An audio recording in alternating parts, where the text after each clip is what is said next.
I walked into my grandfather's grand dining room expecting our usual Thanksgiving celebration, but instead found myself facing the most devastating betrayal of my life. My sister Amanda stood beside the mahogany table where our family had gathered for decades, clutching a stack of legal documents like weapons. The moment she saw me, her eyes lit up with calculated malice.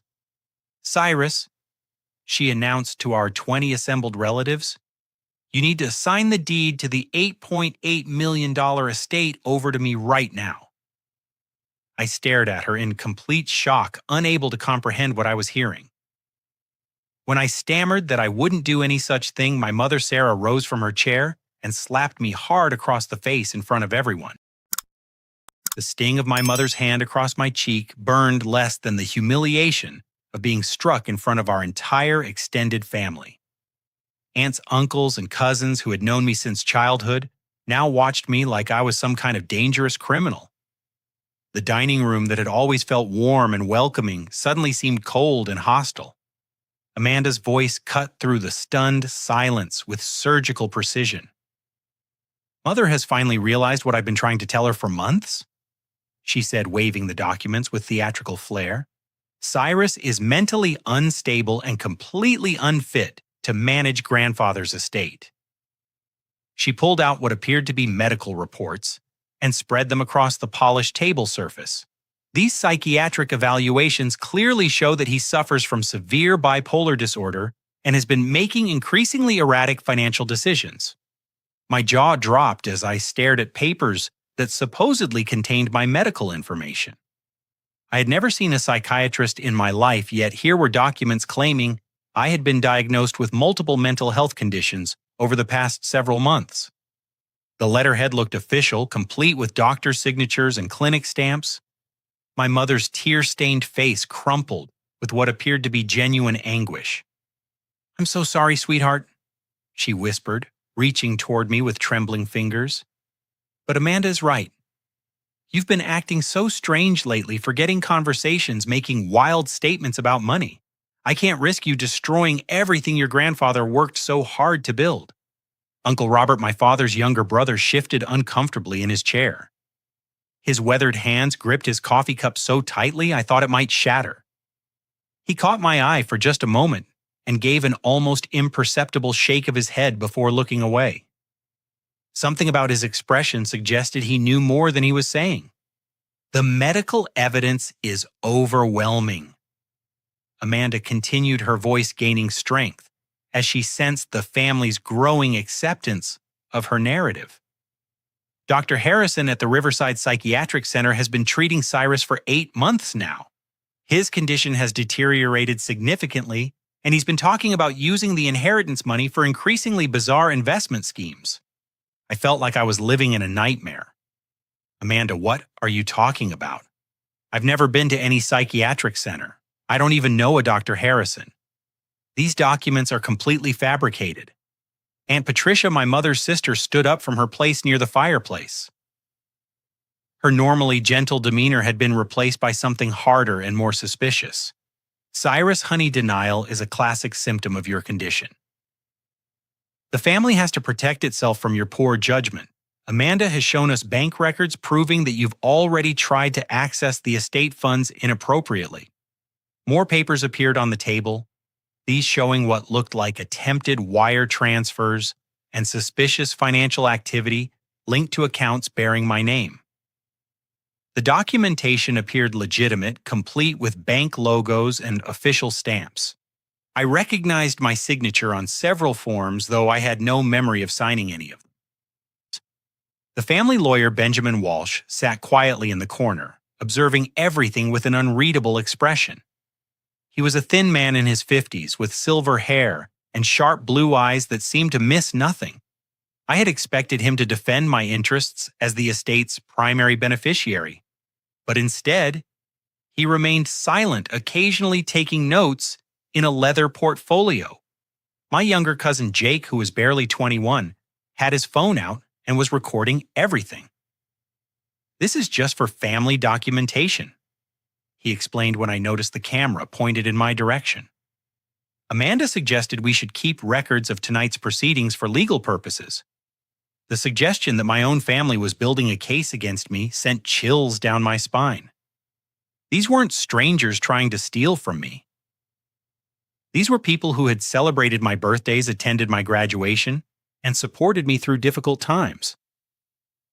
Now they were treating me like I was mentally incompetent and dangerous. Amanda sensed the momentum shifting in her favor and pressed her advantage. If Cyrus refuses to sign these papers voluntarily, I'm prepared to have him committed for psychiatric evaluation. Dr. Harrison has already signed the necessary forms for an involuntary commitment. We can have him taken to a secure facility tonight if necessary. The threat hit me like a physical blow. My sister was talking about having me locked up in a mental institution based on falsified medical reports. The casual way she discussed destroying my freedom made me realize how thoroughly she had planned this assault on my life. Several relatives who had initially looked uncomfortable with the confrontation now nodded in agreement with Amanda's position. The fake medical evidence was convincing, and my protests were beginning to sound exactly like the denial that Aunt Patricia had described as a symptom of mental illness. Uncle Robert finally spoke up, his voice barely above a whisper. Maybe we should slow down a bit. This is all happening very fast, and Cyrus deserves a chance to respond to these allegations properly. Amanda's eyes flashed with anger at the first sign of resistance to her plan. Uncle Robert, with all due respect, Cyrus has had months to get help for his condition. Instead, he's been hiding his illness and putting the entire family's financial security at risk. We can't afford to wait any longer. She turned to address the entire room with the confidence of someone who knew she held all the cards. I've consulted with legal experts about the best way to handle this situation. If Cyrus doesn't sign these transfer documents by midnight tonight, I'll have no choice but to initiate emergency proceedings to have him declared mentally incompetent. The court will appoint a guardian to manage the estate, and that process could take years and cost hundreds of thousands in legal fees. The deadline felt like a sword hanging over my head. I was trapped in a corner with no allies and no clear way to prove my innocence.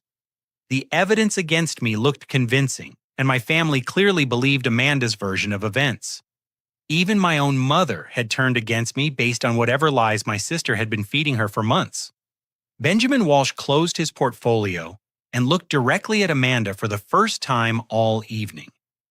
His expression was completely neutral, but something about the intensity of his gaze made me wonder what he was really thinking about this whole situation. I needed space to think clearly, so I excused myself from the dining room and retreated to my grandfather's study. The familiar smell of old leather and pipe tobacco usually brought me comfort, but tonight it only reminded me of everything I was about to lose. The walls were lined with books my grandfather had collected over 70 years, and his massive oak desk still held the fountain pen he'd used to sign important documents. As I sat in his worn leather chair trying to process the nightmare unfolding around me, I noticed something I had never seen before. Behind a section of the bookshelf dedicated to American history, there was a gap between two volumes that revealed what looked like a hidden safe built into the wall. My grandfather had been meticulous about security, but he'd never mentioned any concealed compartments in his study. The safe's combination lock appeared to be an old mechanical model with numbers worn smooth from decades of use. On a desperate impulse, I tried my grandfather's birthday. Nothing. I tried my grandmother's birthday, still nothing. Then I remembered something he'd told me years ago about the importance of family history. I entered the year our family had first arrived in America, and the heavy door clicked open. Inside the cramped compartment, I found a manila envelope marked with my name in my grandfather's distinctive handwriting. The envelope contained a letter dated exactly 1 week before his death, along with several other documents that would change everything I thought I knew about my family. The letter began with words that made my hands tremble. My dear Cyrus, if you are reading this, then Amanda has begun her final assault on our family's integrity, just as I predicted she would. My grandfather's careful script continued. I have known about your sister's true nature for many years, but I lacked sufficient proof to act until recently. 3 months ago, I hired a private investigator named Marcus Chen to document her activities. What he discovered will shock you, but it will also give you the weapons you need to protect yourself and our family from her manipulations. The next document was a comprehensive investigative report that detailed Amanda's involvement in our father's business collapse 5 years earlier. According to the private investigator's findings, Amanda had systematically sabotaged Dad's construction company by leaking confidential bid information to competing contractors. She had access to his files through her job as his administrative assistant, and she used that access to ensure that he lost every major contract for 8 months. The financial records were devastating. Amanda had secretly taken out loans against the business, using forged documents and her access to Dad's accounts. When those loans went into default, they triggered a cascade of financial problems that ultimately destroyed the company Dad had spent 20 years building. The investigator had documented phone calls between Amanda and representatives from rival construction firms. Transcripts showed her providing detailed information about Dad's pricing strategies, material costs, and project timelines. In exchange, she received cash payments that she deposited into secret accounts under fake names. The most heartbreaking discovery was the connection between Amanda's sabotage and our father's fatal heart attack. The stress of losing his business, combined with the shame of bankruptcy and the impact on our family's reputation, had literally killed him. Amanda hadn't just stolen money, she had murdered our father through calculated psychological torture. But the investigative report revealed even more disturbing information. Amanda had been embezzling money from our grandmother's nursing home fund for over 2 years. While claiming she couldn't afford to contribute to Grandma's care, she had actually been skimming money from the account and spending it on luxury vacations, expensive clothes, and a secret apartment in downtown Hartford. Photographs in the file showed Amanda at exclusive restaurants wearing designer jewelry and driving a BMW that she had supposedly leased with money she'd borrowed from friends. The contrast between her claimed poverty and her actual lifestyle was stark and undeniable. My grandfather's letter continued. The psychiatric reports she has shown your mother are completely fabricated. Dr. Harrison is a corrupt physician who has been paid to create false medical records for Amanda's schemes. She has used similar tactics against other wealthy families in Connecticut and Massachusetts. The final page of the letter contained a warning that made my blood run cold. Amanda plans to gain control of the estate and then sell it immediately.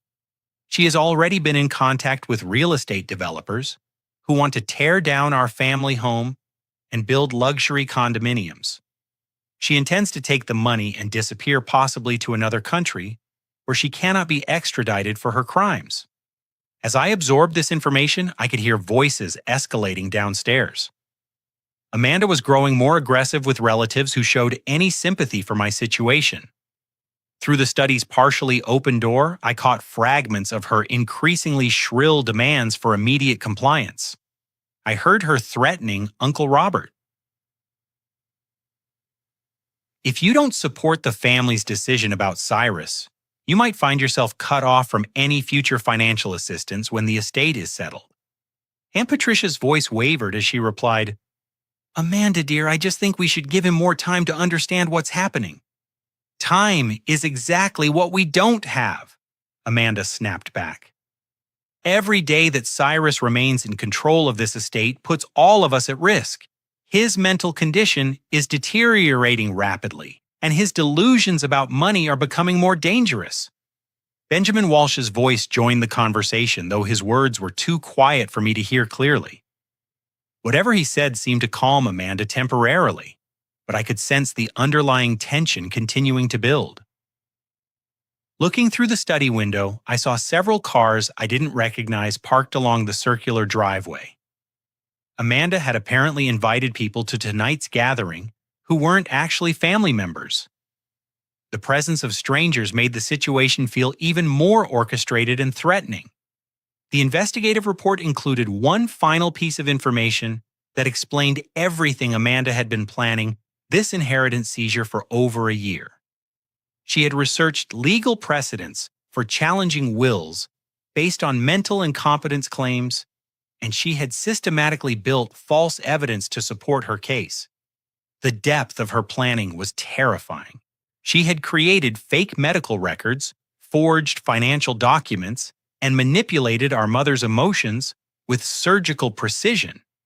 This wasn't a spontaneous attempt to steal money.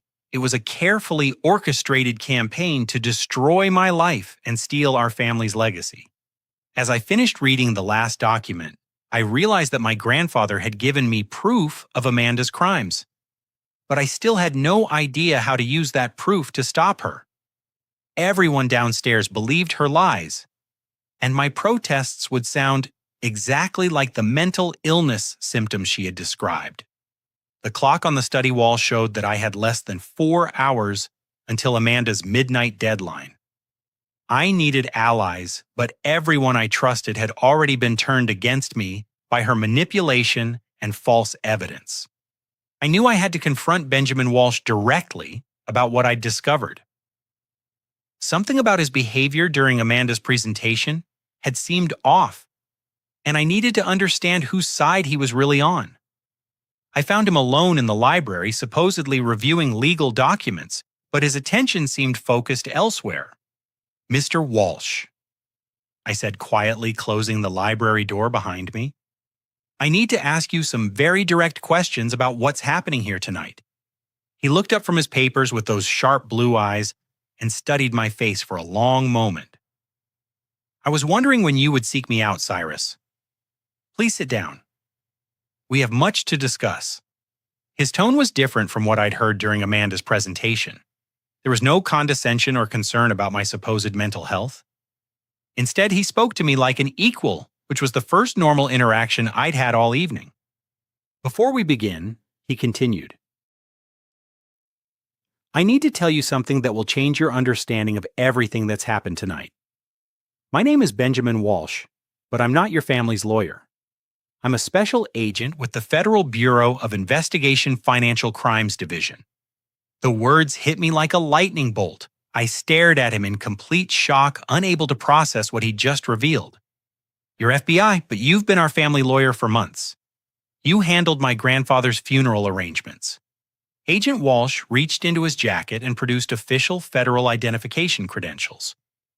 "Your real family lawyer, Thomas Morrison, died in a car accident 3 months ago. The circumstances of his death raised red flags in our fraud investigation unit. Mr. Morrison had been asking questions about suspicious banking activity related to your family's accounts. The revelation that our actual lawyer was dead sent chills down my spine. You think Amanda killed him? We can't prove that yet, but the timing was extremely convenient for her plans. Morrison had discovered irregularities in estate documentation and was preparing to contact federal authorities when his brakes failed on Route 9. Agent Walsh closed his credentials and leaned forward. "I've been investigating your sister for 18 months as part of a broader case involving inheritance fraud targeting wealthy New England families." My mind raced to catch up with these revelations. "So you know about the fake psychiatric reports? You know she's been lying about my mental health? Amanda has been running sophisticated inheritance scams across Connecticut, Massachusetts, and Rhode Island. She targets families with elderly patriarchs who have substantial estates, then manipulates family dynamics to gain control of those assets." He pulled out a tablet computer and showed me surveillance photos of Amanda meeting with various individuals I didn't recognize. She has accomplices in banking institutions, medical facilities, and legal offices who help her create fraudulent documentation. The photos showed Amanda in restaurants and offices, clearly conducting business meetings with people who looked like professionals. The timestamps indicated these meetings had been happening for over a year, confirming that her assault on our family had been planned far in advance. Dr. Harrison, the psychiatrist who supposedly treated you, is actually a suspended physician who creates false medical records for $500 per report. We've documented over 30 cases where he's provided fabricated psychiatric evaluations for Amanda's schemes. Agent Walsh showed me wiretap transcripts that made my stomach turn. I saw my sister's words in black and white discussing how to forge my grandfather's signature on estate documents and planning ways to manipulate our mother's emotional vulnerability. Amanda has already transferred $2 million from your grandfather's estate to offshore banking accounts in the Cayman Islands and Switzerland. She accomplished this by using forged power of attorney documents and her access to your grandfather's financial information during his final illness. The scope of her theft was staggering. She hadn't just planned to steal my inheritance, she'd already been stealing it for months while my grandfather was dying. The cruelty of robbing a man on his deathbed while pretending to care for him revealed a level of evil I hadn't imagined possible. Tonight's gathering serves multiple purposes for Amanda's final phase, Agent Walsh explained. She needs witnesses to your supposed mental incompetence to legitimize her legal claim to the remaining assets. She also needs your signature on documents that will give her complete control over the estate's liquid assets. I thought about all the relatives who had been convinced by her performance tonight.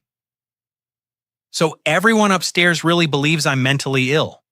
Some do, but others are being coerced through different methods. Amanda has been collecting compromising information about various family members for months. She has evidence of tax evasion, insurance fraud, and other illegal activities that she uses to ensure compliance with her plans.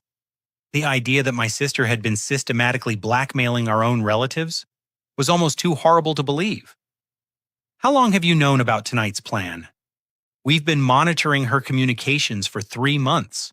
We knew she was planning to make her final move during the Thanksgiving gathering, but we needed her to attempt the actual fraud before we could make arrests. Federal prosecutors require evidence of completed crimes, not just conspiracy. Agent Walsh's explanation made me realize that I was essentially bait in an FBI investigation. So you're using me to catch her in the act. We're using her greed and arrogance against her. Amanda believes she's in complete control of this situation, but every word she's spoken tonight has been recorded by federal surveillance equipment. Her confession about the fake medical reports and her threats regarding involuntary commitment constitute multiple felony charges. The knowledge that federal agents were recording everything gave me some comfort. But I was still trapped in a nightmare scenario with my family turned against me. What happens if she figures out you're not really our lawyer? She won't. We've been very careful to maintain the fiction, and Amanda's ego makes her believe she's manipulating everyone around her. She thinks you're mentally ill and that I'm just another corrupt professional she can control. Agent Walsh showed me more surveillance evidence, including photographs of Amanda's secret apartment and documentation of her lavish spending while claiming financial hardship. The contrast between her public persona and her private lifestyle was stark. There's one more thing you need to know. Agent Walsh said, his voice growing more serious. We have evidence suggesting that your grandfather's death may not have been entirely natural. Preliminary toxicology tests detected traces of arsenic in tissue samples, but we need more evidence before we can pursue murder charges. The suggestion that Amanda had poisoned our grandfather made me feel physically sick. The woman upstairs manipulating our family wasn't just a thief, she might be a cold-blooded killer who had murdered the man who raised us. Tonight's operation will give us everything we need to arrest Amanda and dismantle her entire fraud network. But I need you to continue playing your part. Let her believe she's winning until we're ready to move. As Agent Walsh finished explaining the federal investigation, I heard Amanda's voice growing louder upstairs. She was demanding immediate signatures on her documents, and her patience with family resistance was clearly running out. The clock on the library wall showed that we were approaching Amanda's midnight deadline. Everything was building toward a confrontation that would either expose her crimes or destroy my life completely. I returned to the dining room with a new understanding of what was really happening. But I had to continue acting like the confused and vulnerable target Amanda believed me to be. She looked up expectantly as I walked back into the room, clearly hoping I had come to surrender to her demands. "I've been thinking about what you said," I told her, trying to project uncertainty and defeat. "Maybe I should consider signing those papers after all." Amanda's eyes lit up with predatory satisfaction. "I'm so glad you're finally being reasonable, Cyrus. This is really for the best for everyone involved." But her moment of triumph made her careless. Instead of simply accepting my apparent surrender, she began revealing details about her plans that she should have kept secret. The alcohol she'd been drinking throughout the evening was loosening her tongue, and her confidence was making her reckless. "I've already spoken with real estate developers about the property," she announced to the gathered family. "The estate is actually worth much more than $8.8 million if we sell it to the right buyers. I've had preliminary discussions about developing this land into luxury condominiums." Uncle Robert looked genuinely shocked. "Amanda, this house has been in our family for 4 generations. Your grandfather specifically wanted it preserved as our family's gathering place." "Uncle Robert, we have to be practical about money in today's economy," Amanda replied with condescending patience. "Maintaining this property costs over $200,000 per year in taxes, insurance, and upkeep. It makes much more financial sense to liquidate the asset and invest the proceeds more wisely." She pulled out her tablet computer and began showing relatives architectural plans and financial projections that she had apparently commissioned months earlier. The documents showed the family estate bulldozed and replaced with 24 luxury units with projected profits exceeding $15 million. "I've also had the estate appraised by independent professionals."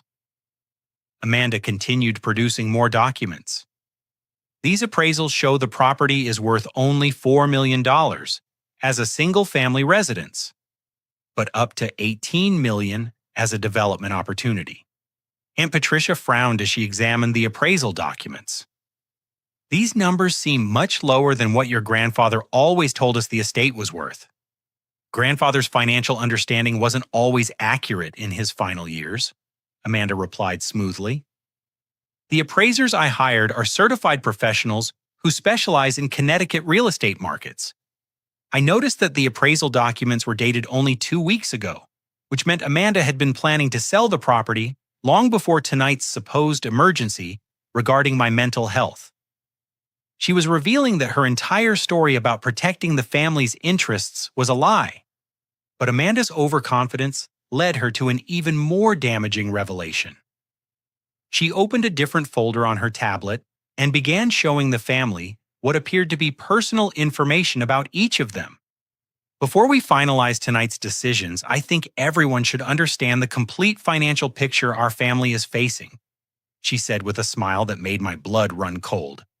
"I've been conducting research to ensure that everyone's interests are properly protected." She turned the tablet toward Uncle Robert. "For example, I've discovered that Uncle Robert has been underreporting his construction business income to the IRS for several years. The tax liability could be quite substantial if the federal government decided to audit his returns." Uncle Robert's face went white. "Amanda, how did you get information about my business taxes?" "I have friends who work in various professional capacities," she replied vaguely. "Aunt Patricia, I've also learned some interesting things about your insurance claims following your house fire 2 years ago." Aunt Patricia began to look genuinely frightened. "What are you talking about?" Amanda showed her more documents on the tablet screen. "The insurance investigators missed some important details about the fire's origin. It would be unfortunate if someone brought those details to their attention now that the claim has been settled." I watched in horror as Amanda systematically revealed that she had damaging information about nearly everyone in the room. She had evidence of Cousin Jake's marijuana dealing operation at his college, documentation of my mother's tax-free gifts that exceeded federal reporting requirements, and photographs showing various relatives in compromising situations. "I want everyone to understand that I'm not threatening anyone," Amanda said with false sweetness. "I'm simply trying to ensure that our family makes decisions that protect everyone's interests." Sometimes that means keeping certain information private within our family circle. The relatives who had initially supported her claims against me now looked terrified, as they realized she had been collecting blackmail material against all of them. The woman they thought was trying to protect the family was actually holding everyone hostage with their personal secrets. But Amanda's most shocking revelation came when she showed them video footage on her tablet. I've also installed security cameras throughout this house to protect against theft and vandalism. Those cameras have recorded some very interesting conversations over the past several months. She played clips of relatives making private comments about family finances, personal relationships, and business dealings that they clearly never intended to share with others. Amanda had been secretly recording everyone for months, building an arsenal of blackmail material to use exactly as she was using it tonight. Jake, your parents might be interested to know about your plans to drop out of college and move to California with your girlfriend. Patricia, your husband doesn't know about your gambling debts from the casino trips to Foxwoods, does he? Each revelation hit its target like a precision strike. Amanda had studied everyone's vulnerabilities and collected exactly the information she needed to control their behavior. She wasn't just stealing money, she was destroying the family's trust in each other. My mother sat in stunned silence as she realized how thoroughly Amanda had manipulated not just her emotions, but everyone's secrets and fears. The daughter she thought was protecting the family was actually holding everyone prisoner with their own private information. "I need signatures on these transfer documents tonight," Amanda declared, returning to her original demand. Anyone who chooses not to support this decision might find that their personal information becomes less private than they would prefer. The room filled with a terrible silence as everyone processed what Amanda was really telling them. She had turned their family gathering into a hostage situation where compliance was ensured through blackmail and intimidation. Agent Walsh sat quietly observing Amanda's confession to multiple federal crimes, including extortion, blackmail, invasion of privacy, and conspiracy. Every word she spoke was being recorded by federal surveillance equipment, giving prosecutors everything they needed for a comprehensive criminal case. But Amanda wasn't finished. She looked directly at me with cold calculation. "Cyrus, you have exactly 30 minutes to sign these papers before I contact Dr. Harrison about emergency psychiatric commitment proceedings. After midnight, your cooperation becomes irrelevant because you'll be in a secure facility undergoing treatment for your mental health crisis." The countdown to midnight felt like a bomb timer ticking toward an explosion that would destroy everything I cared about. Amanda had cornered not just me, but our entire family, using their secrets and fears as weapons to ensure their silence and compliance. The trap was set, but I still didn't know when or how Agent Walsh planned to spring it.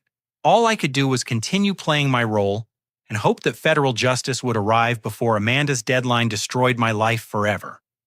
I looked around the room at my family members' frightened faces and realized that this was the moment everything had been building toward.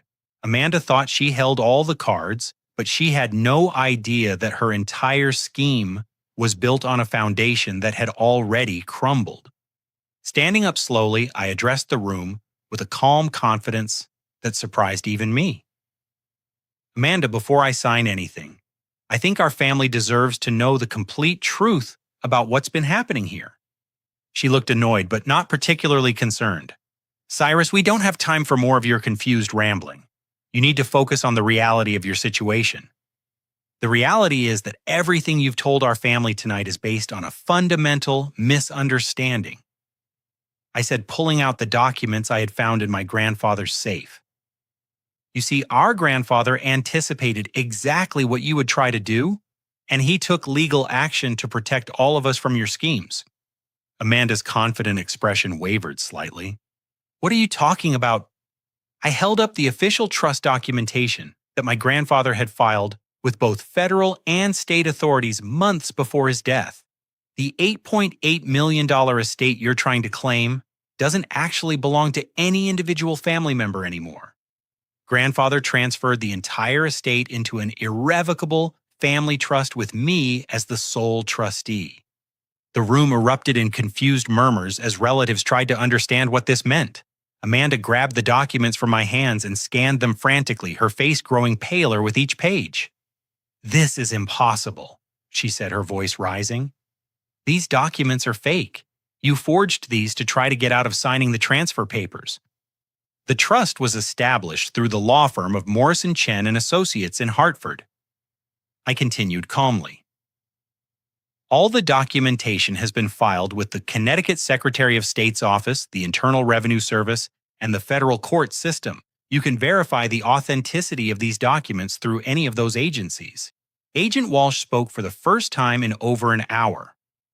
"I can confirm that these trust documents are completely legitimate and legally binding. The estate transfer was properly executed according to Connecticut state law and federal tax regulations." Amanda stared at the trust paperwork, as if she could make it disappear through sheer force of will.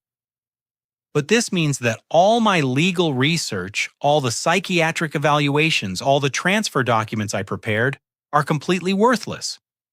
"That's exactly what it means," I said. "You can't claim mental incompetence against me to seize control of property that isn't mine to begin with. The trust owns the estate, and the trust has very specific provisions about how it operates." I showed the family the relevant sections of the trust documentation. Grandfather included specific language preventing any family member from using mental health claims to alter the trust's management. He also created protections for all family members against financial liability and provided funding for legal defense if anyone tries to challenge the trust structure. Uncle Robert looked up from reading the documents with obvious relief. "This means Amanda's threats about tax audits and insurance investigations don't have any power over the trust's assets. The trust has provisions for protecting beneficiaries from exactly the kinds of blackmail and extortion that Amanda has been using tonight." I explained. "Everyone in this room is protected by the trust's legal structure from retaliation based on personal information." Amanda's tablet computer, which had been her weapon of blackmail just minutes earlier, now looked like nothing more than an expensive toy. The secrets she had collected couldn't be used to control people who were protected by an ironclad legal trust. But the trust documents revealed even more devastating information about Amanda's criminal activities. My grandfather had included detailed appendices documenting her embezzlement from his accounts, her role in our father's business failure, and her manipulation of various family members over the years. "Grandfather spent months collecting evidence of your crimes, Amanda," I said, showing the family photographs and financial records that proved her theft. "He knew you had been stealing from him, and he knew you were planning to steal from all of us after his death." All right. My mother stared at documents showing Amanda's secret bank accounts and luxury spending while she had been claiming poverty and asking for financial help. "Amanda, you told me you couldn't afford to contribute to your grandmother's nursing home care." "Mother, I can explain all of this," Amanda said desperately, but her explanation sounded hollow when confronted with photographic evidence of her deception. The trust documents also included copies of all the evidence that my grandfather had gathered about Amanda's criminal network. The fake medical reports, the forged financial documents, and the blackmail material were all documented and preserved as evidence of her systematic fraud. Agent Walsh stood up and addressed the room officially. "The federal investigation into Amanda's activities has been ongoing for 18 months. Tonight's events have provided us with sufficient evidence to proceed with comprehensive federal charges against her and her accomplices." Amanda looked around the room, desperately searching for any remaining leverage or sympathy. "You're all making a terrible mistake. I was trying to protect this family from Cyrus's mental illness and financial irresponsibility.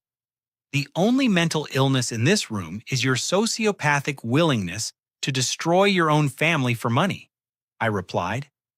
"The trust protects everyone here from your manipulation, and federal law enforcement will protect society from your criminal activities." My mother finally understood the full scope of how Amanda had manipulated her grief and fear. She stood up and walked over to me with tears streaming down her face. Cyrus, I am so deeply sorry for believing her lies and for striking you tonight. I don't know how I can ever make this right. You were grieving and vulnerable, and Amanda took advantage of that, I said, embracing my mother for the first time in months.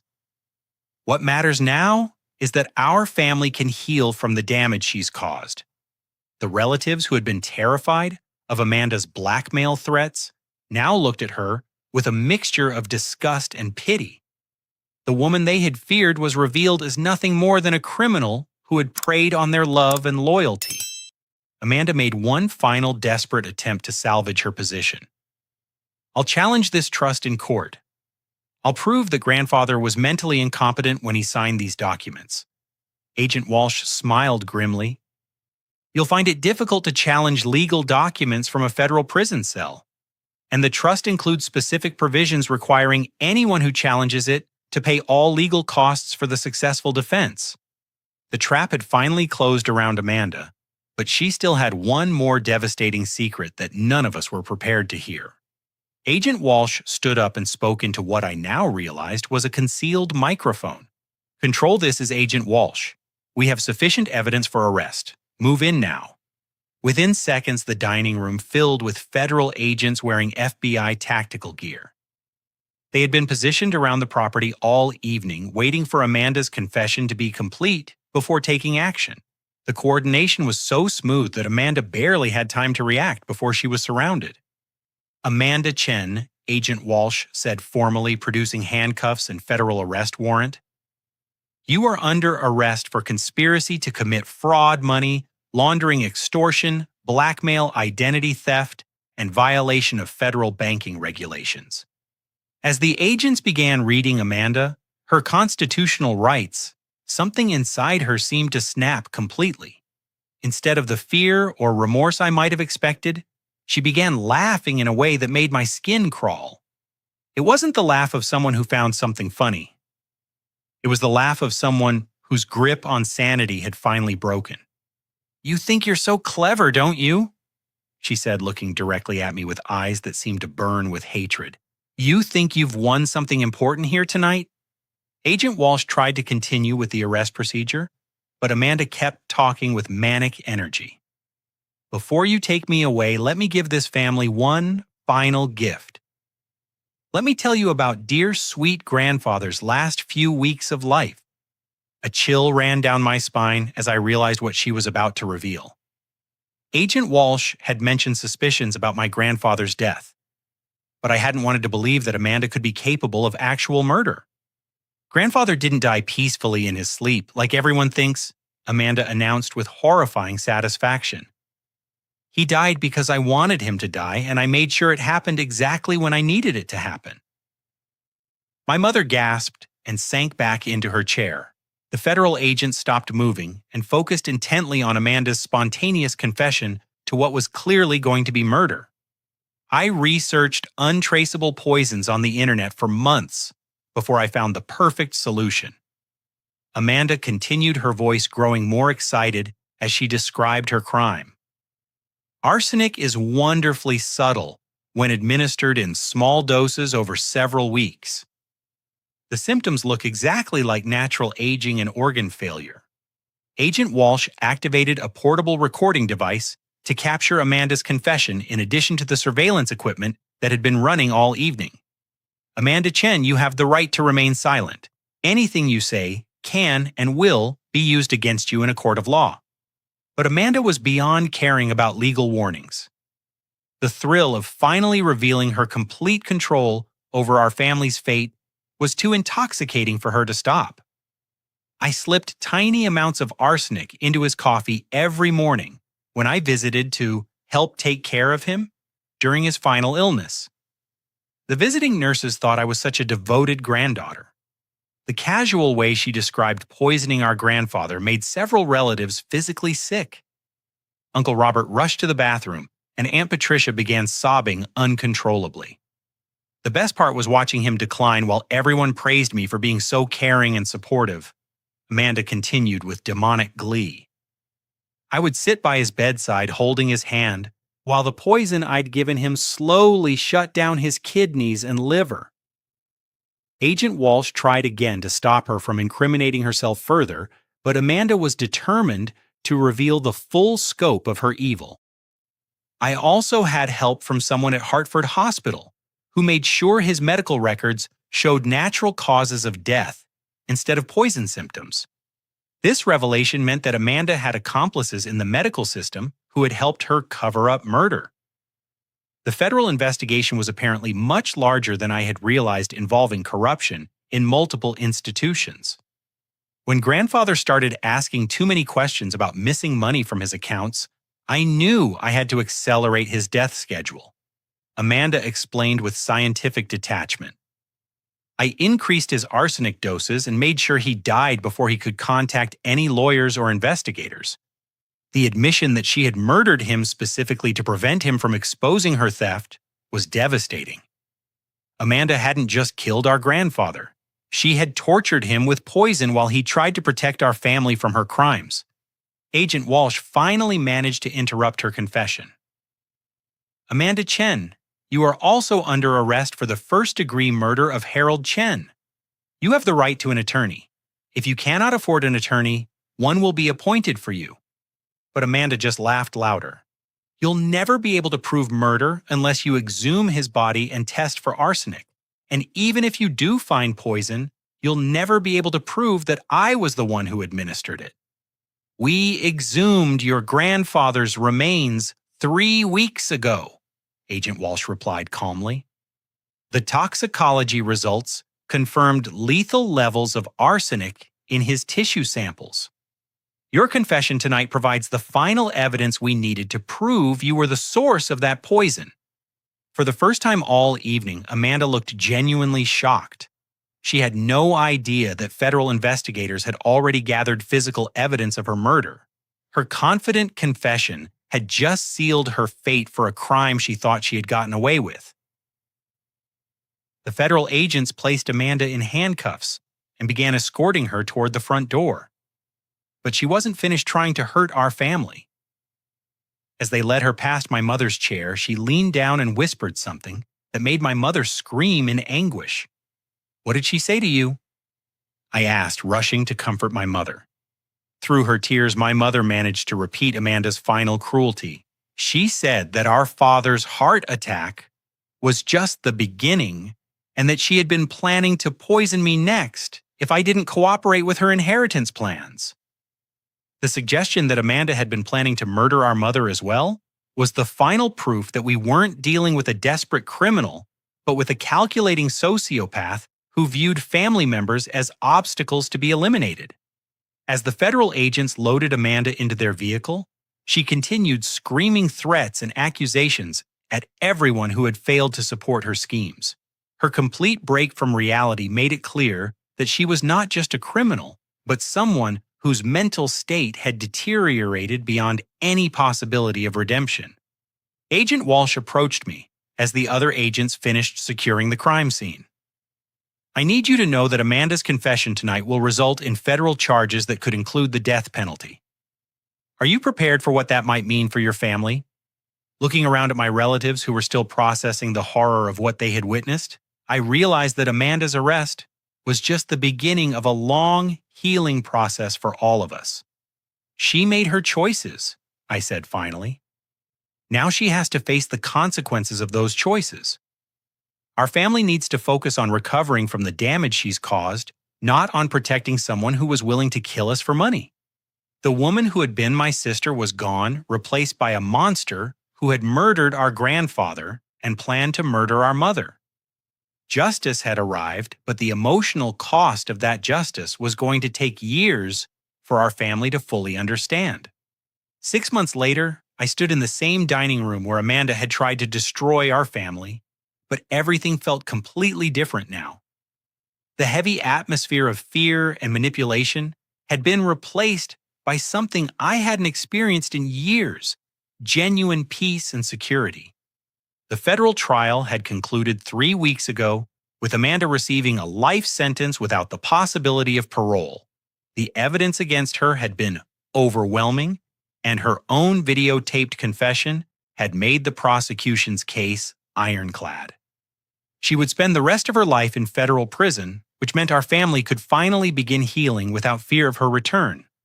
My mother had undergone intensive therapy to process not just her grief over losing my grandfather, but also the trauma of realizing how completely Amanda had manipulated her emotions and judgment. The guilt she felt about striking me that night at the gathering had been eating away at her. But our relationship had grown stronger through honest communication about what we had both experienced. I keep wondering how I could have been so blind to what she was really doing, my mother said as we sat together in the study where I had first discovered my grandfather's hidden evidence. The signs were all there, but I was so afraid of being alone that I let her convince me you were the problem. Amanda was a master manipulator who had been practicing her techniques for years. I replied, holding my mother's hand. She studied your vulnerabilities and used them against you with surgical precision. What matters now is that we're both free from her influence and can build an honest relationship going forward. The family trust had worked exactly as my grandfather had intended. Instead of creating conflict over inheritance, it had provided security and protection for everyone who had been targeted by Amanda's schemes.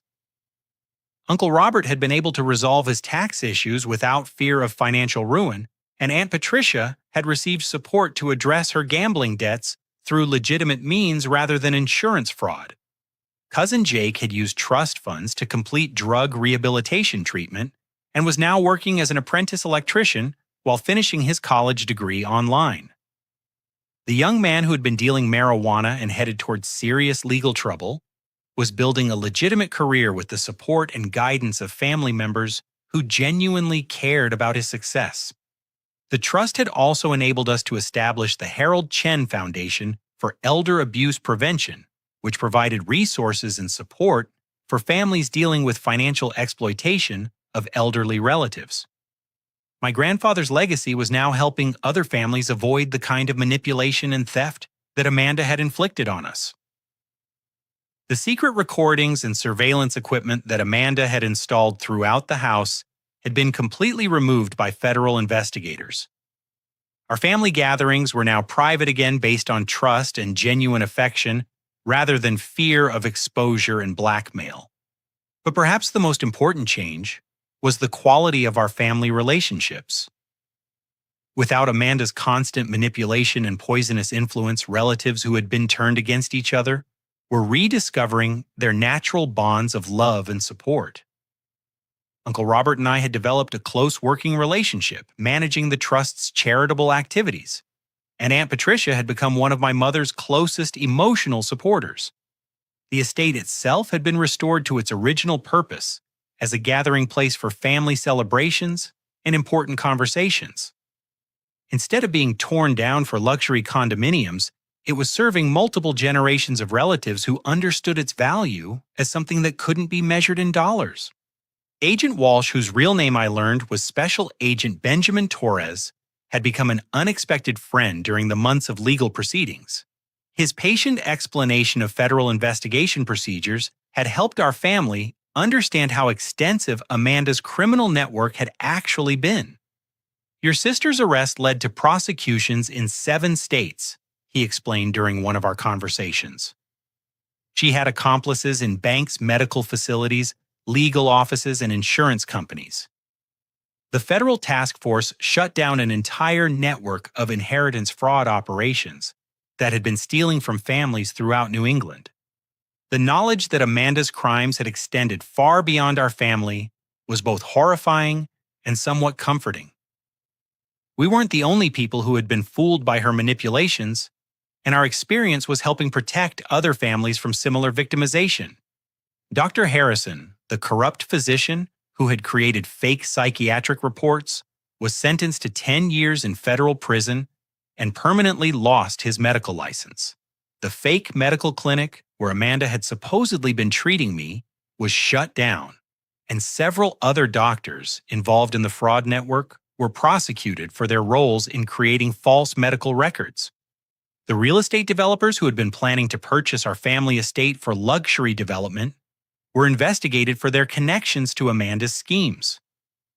While they weren't charged with criminal activity, their business practices came under federal scrutiny that eventually led to revelations about other questionable development projects.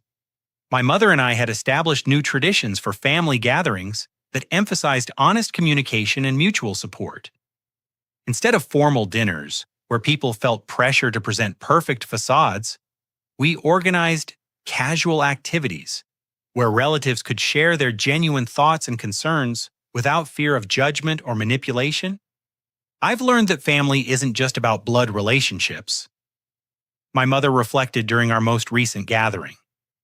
It's about people who choose to support each other through difficult times and celebrate each other's successes without hidden agendas. The trust structure had given me significant responsibility for managing family resources, but it had also provided clear guidelines about how those resources should be used for everyone's benefit. Instead of creating resentment about unequal inheritance, the trust had become a source of security and opportunity for the entire extended family. As I looked around the dining room where Amanda had tried to destroy everything our grandfather had built, I felt profound gratitude for his wisdom and foresight. He had understood Amanda's true nature long before anyone else, and his careful planning had saved not just our financial security but our family relationships. The most important lesson I had learned through this entire ordeal was that genuine strength comes from protecting others rather than exploiting them. Amanda had pursued power through manipulation, theft, and even murder, but that path had ultimately led to complete destruction of everything she claimed to value. My grandfather's approach had been completely different. He had used his resources and influence to create security and opportunity for multiple generations of family members. His legacy wasn't measured in dollars, but in the love and trust that continued to grow between people he cared about. The evening sun was setting through the dining room windows as I finished reflecting on how much our family had changed and grown over the past months. Tomorrow would bring new challenges and opportunities, but we would face them together as people who had learned to value honesty, loyalty, and genuine care for each other's well-being. I realized that my grandfather's greatest gift to our family wasn't the money he had left us, but the example he had set for using resources to build something lasting and meaningful. The trust he had created wasn't just about financial assets.